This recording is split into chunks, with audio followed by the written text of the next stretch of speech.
अस्सलाम वालेकुम, मैं हूं फयाज महमूद और आप देख रहे हैं फयाज महमूद यूट्यूब चैनल। मुकेश अंबानी के बेटे अनंत अंबानी की शादी की बात ही करेंगे, क्योंकि वो सिर्फ शादी नहीं रही बल्कि वो एक बिज़नेस जो है एक्सपो बनकर रह गया है।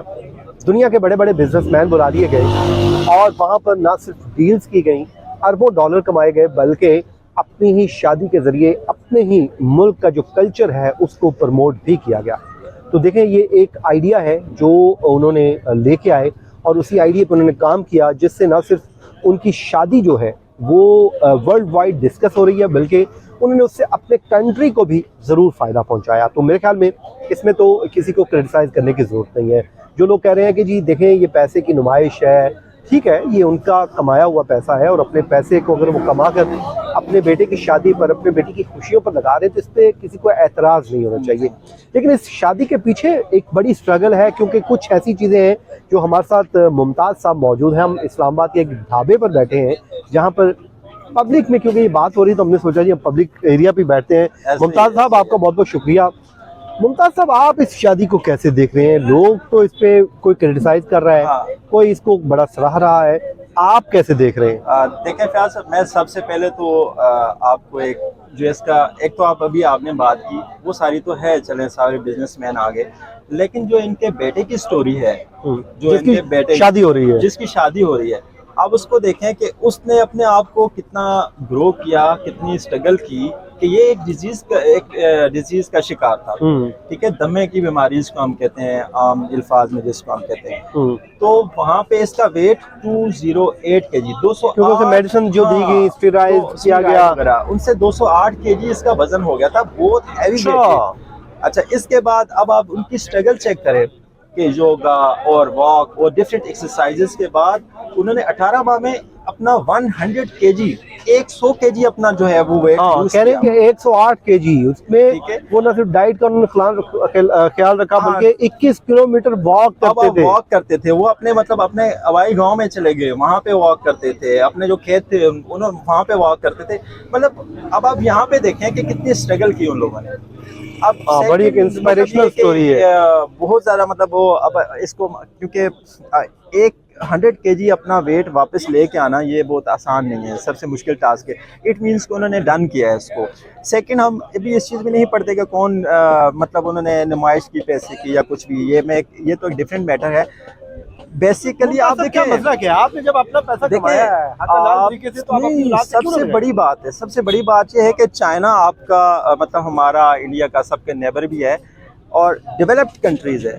आप देखें एशिया में तीसरे नंबर पर, एशिया में सबसे पहले नंबर पर और वर्ल्ड के तीसरे नंबर पर वो अंबानी फैमिली जो है वो इस वक्त चल रही है। इतनी रिचेस्ट फैमिली है, तो डेफिनेट उनको वो करना भी चाहिए और इससे उनको पता है इकोनॉमी पे फर्क पड़ा, बिजनेस आया। इनकी अंबानी फैमिली की मैंने स्टोरी पढ़ी, जब चीजें आ रही होती है तो हम उसको पढ़ते भी हैं, ऐसे ही है। तो मैंने इनकी जो स्ट्रगल लाइफ पढ़ी, इनके जो वालिद हैं जिन्होंने ये बिजनेस खड़ा किया, वो कुछ नहीं थे, ही वाज नथिंग, लेकिन उन्होंने, वो कहते हैं उन्होंने समोसे भी भेजे हैं, उन्होंने वहां से स्टार्ट लिया और वो स्कूल टीचर के बेटे थे, माइनर बिजनेस स्टार्ट लिया और आहिस्ता आहिस्ता उनका बिजनेस बढ़ता रियलाइंस जो ग्रुप ऑफ इंडस्ट्रीज उन्होंने कायम कर दिया। फिर जब 2002 में या गालबन 2000 में ही गालबन उनकी डेथ होगी, तो उसके बाद इन दोनों भाइयों के दरमियान जो है इख्तिलाफात थे, फिर ज़ाहिर इनका बिजनेस का बंटवारा हुआ। तो जो इनके मुकेश अंबानी के छोटे भाई हैं,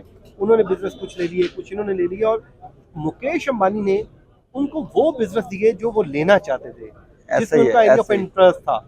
और लेकिन उन्होंने एक मुआहदा जरूर कर लिया, उन्होंने कहा कि देखें हम 10 साल एक दूसरे की फील्ड में नहीं आएंगे। वो उन्होंने सेपरेशन की, लेकिन अपनी अपनी फील्ड चूज की। अब छोटे भाई ने ज़ाहिर वो टेलीकॉम सेक्टर ले लिया, और आपको याद है उस टाइम टेलीकॉम अभी पाकिस्तान में भी इतना ज्यादा फ्लरिश कर रहा था, वो ऐसा ही है, लेकिन उसमें हुआ क्या, वो चलता गया। एक वक्त आया कि उनका जो है बिजनेस जो है, पहले तो बड़ा वो बूम आया, बिल्कुल ऐसा इतना बूस्ट आया, फिर वो सारा बेचारे का वो लॉस होना शुरू हुआ। तो इस वक्त अंबानी जो है वो 114 अरब डॉलर का मालिक है। ऐसे ही है, जो इनका भाई है वो इस टाइम उसकी नेटवर्थ जो है उसकी जीरो है, वो कंगाल हुआ पड़ा है। बेसिकली आपका इंटरेस्ट है, देखें इन्होंने बहुत इंटरेस्ट से काम किया, और इसमें आप देखें अब इनकी टिकटॉक पे अब तो बहुत ज़्यादा चीज़ें वायरल हो रही हैं, सोशल मीडिया तो भरा पड़ा है। तो वहाँ पे आप चेक करें तो इनकी छोटी छोटी बहुत सारी स्ट्रगल हैं। इन्होंने अपने खेतों का वो जो काम था वो भी नहीं छोड़ा। इनके आमों के मतलब मैंगोज, इनके जो बाग थे मैंगो के, वो आप टिकटॉक पे आप इनके जाके सर्च करते हैं तो उन्होंने वो भी किया। टेलीकॉम सेक्टर भी, वहाँ पे भी इन्होंने इन्वेस्टमेंट की। फिर उसके बाद इन्होंने जाके अपने ये अभी तक इंडिया में देखें उनकी कार्स, उनकी ये चीज़ें अपनी चल रही हैं। और हमारे यहाँ ये है कि अब हम लोग तो मतलब इम्पोर्टेड की तरफ आ गए कि हम ऐसा हमने इम्पोर्ट करनी है तो चीज़ें, वो मतलब वो छोड़ दिया ना। तो खैर हम पाकिस्तान को तो अभी हर चीज हम खुद बनाते थे। तो अब उनकी देखें ना, उन्हें अपनी टोयोटा की, उनकी अपनी उन्होंने पूरी दुनिया की इंडस्ट्री मतलब वहाँ पे शिफ्ट हो रही है। शिफ्ट हो अब रही आप है। देखिए पाकिस्तान का मामला ये है कि सिर्फ 24 करोड़ की ये मार्केट है, लेकिन हम उसको शिफ्ट नहीं, कन्वर्ट नहीं कर पा रहे, कैप्चर ही नहीं किया हमने, कैप्चर ही नहीं कर सके। वरना इतनी मतलब बड़ी मार्केट देख के किसके मुंह में पानी नहीं ऐसे ही है, ऐसे ही बिल्कुल। हम दूसरा अब देखें उन्हें, मैं तो इस बात पे हैरान हूँ कि चाइना मतलब कितना डेवलप्ड कंट्रीज है, उनको भी उन्होंने पीछे छोड़ दिया है। नो। हमारा कंसेप्ट अभी तक यही चल रहा है कि इंडिया में ये हो रहा है वो हो रहा है। आई थिंक इंडिया एजुकेशन में, इंडिया हर चीज में हमसे आगे निकलता जा रहा है। आईटी सेक्टर में उन्होंने बड़ा काम कर मतलब लिया है। इसको मानने में हमें कोई वो नहीं है, ये कोई गुनाह की बात नहीं है। हम उनको ये सीखने की जरूरत है। जब हमें बेसिक ये है से भी सीखने को मिले उसे सीखें और आगे बढ़े। देखें कोई हमारा हाथ नहीं रोक रहा, हमें भी आईटी सेक्टर में आगे बढ़ना चाहिए। हमारा एग्रीकल्चर जो कंट्री है वो हम उस ज़राअत के ऊपर बेस करती है हमारी इकोनॉमी, बिल्कुल लेकिन है। उसमें देखिए अब हम क्या कर रहे हैं। मुमताज़ भाई, बड़ा दुख होता है। मैं जब ट्रैवल करता हूँ पंजाब में, कभी हम जब जाते थे अपने ऐसे ही है, ऐसे ही है, तो वहाँ बिल्कुल। यकीन कीजिए रास्ते में रोड किनारे खेत ही खेत नजर आते थे। ऐसे ही है, बिल्कुल ऐसा है। रोड किनारे मीलों जो है वो आबादी चलती है और कहीं खेत दिखाई देता है। तो ये हमने ज़रई लैंड को उसको भी हाउसिंग सोसाइटीज में कन्वर्ट कर दिया है, फिर सरिया डाल दिया है, जंगल बना दिए हमने सरिये के। बिल्कुल ऐसे ही है। मतलब आप उसकी बेनिफिट तो आपका गया, आपका ज़राअत सेक्टर भी गया, आपके बाकी सेक्टर्स भी देख लें।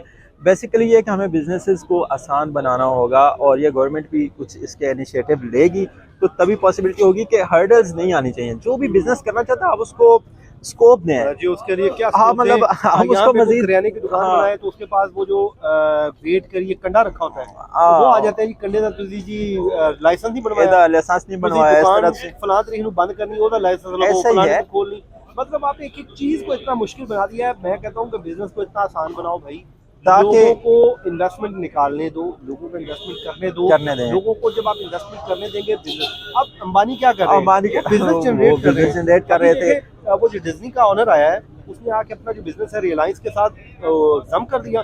इससे इंडिया की जो एंटरटेनमेंट इंडस्ट्री है उसको 3 अरब डॉलर का फायदा हो जाएगा। तो अब इन लोगों के विजिट्स इसी तरह होते हैं। आप किसी गैदरिंग में, और काश अब हम यही कह सकते हैं कि हमारा भी कोई ऐसा बिजनेसमैन होता जहाँ पे पाकिस्तान में कोई ऐसा डेवलप हो जाता कि जो इन लोगों को लेके आता, जहाँ पे इसके पास ये लोग आते और ये लोग आके अपनी इन्वेस्टमेंट की बात करते। हमारे तो ये मतलब डीलर बन जाते हाँ, हैं, मेरे ख्याल है, तो वो जमीनें बेचना शुरू कर देते हैं, वो कर देते हैं। मतलब ये कि वो कुछ, जब तक आप इंडस्ट्री देखिए, जमीनों का जो कारोबार है ना, ये इसमें पैसा तो बहुत है, लेकिन इसमें हासिल वसूल कुछ नहीं है, मुल्क को लेबर नहीं है इसमें। देखिए जब आप फैक्ट्री लगती है ना 20 अरब रुपए में इन्वेस्टमेंट से, तो वो हजारों खानदान चलते हैं। दूसरा आपकी वो ग्रो करती है। आप मतलब ये कि डिफरेंट कंट्रीज से आपकी मतलब इंपोर्ट एक्सपोर्ट शुरू हो जाती है। फिर दूसरे आपके छोटे ममालिक भी हैं जो आपसे चीज़ें लेना शुरू कर देते हैं। तो यही आगे निकलने का रास्ता होता है। लेकिन क्योंकि हमने शॉर्टकट अब देख लिया है, प्रॉपर्टी का काम है, हमने बस उसको प्लॉटिंग करनी है, उसके बाद ठीक है, बस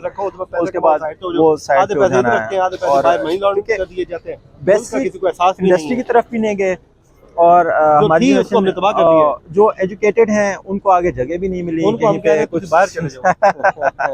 तो अल्लाह पाकिस्तानी करेगा। देखिए मैं तो अभी भी बड़ा होपफुल हूं, नहीं इंशाल्लाह जो है फॉर्म वो जरूर। मुझे इस बात पे भी मैं कहूँगा कि हमें ये उम्मीद है, यकीन है अल्लाह पे कि इंशाल्लाह ताला अल्लाह करेगा कि बहुत जल्द ऐसी फैमिलीज पाकिस्तान में आएंगी कि हम उनको कहेंगे कि आज उन्होंने पूरे वर्ल्ड के बिजनेसमैन को अपने पास इधर मदऊ किया है, ये लोग मतलब इन्वेस्टमेंट करने आ रहे हैं।